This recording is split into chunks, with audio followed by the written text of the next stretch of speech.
আবার চলে এলাম আমি আপনাদের সকলের সামনে আমাদের রান্নাঘরে। আজকে আমি একটি মিষ্টি খাবার তৈরি করব, যেটার নাম লুচির পায়েস। এই পায়েসটি তৈরি করতে লাগবে ময়দা, সাদা তেল, দুধ, চিনি, গুঁড়ো দুধ, কাজু, কিশমিশ, আমন্ড, বাদাম আর ছোট এলাচ।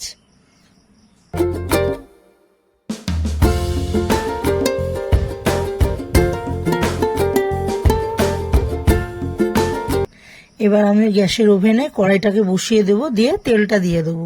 তেলটা গরম হবে আর আমি লুচি করব, সেটা ময়দাটা তো আগেই লেচি করে রেখে দিয়েছি। এবার একটা একটা করে বেলে আমি লুচিটাকে ভেজে রেখে দেবো।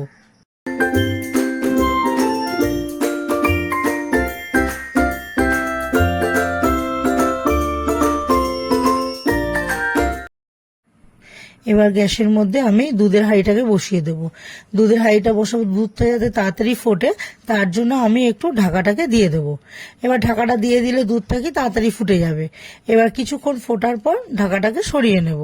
তারপরে যখন দুধটা ঘন হলো তখন এর মধ্যে চিনি দিলাম, কাজু দিলাম, কিশমিশ দিলাম, তারপরে গুঁড়ো দুধটা দিয়ে এবার কিছুক্ষণ আমি নেড়ে নেব।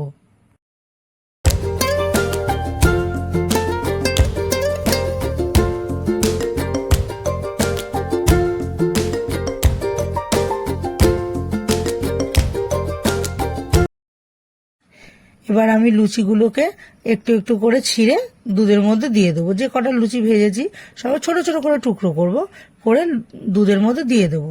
এবার দুধের মধ্যে দেওয়ার পর একটু ওটাকে ফুটতে দেবো।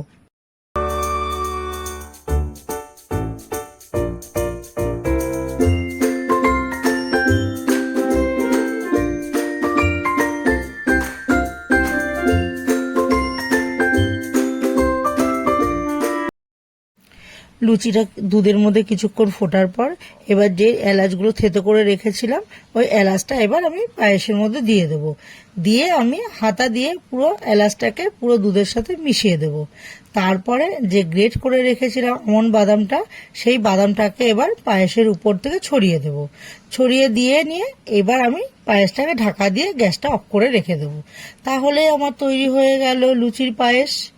পায়েসটি যদি আপনাদের ভালো লেগে থাকে তাহলে আপনারা লাইক করবেন, শেয়ার করবেন, কমেন্ট করে জানাবেন আর অবশ্যই সাবস্ক্রাইব করবেন। ধন্যবাদ।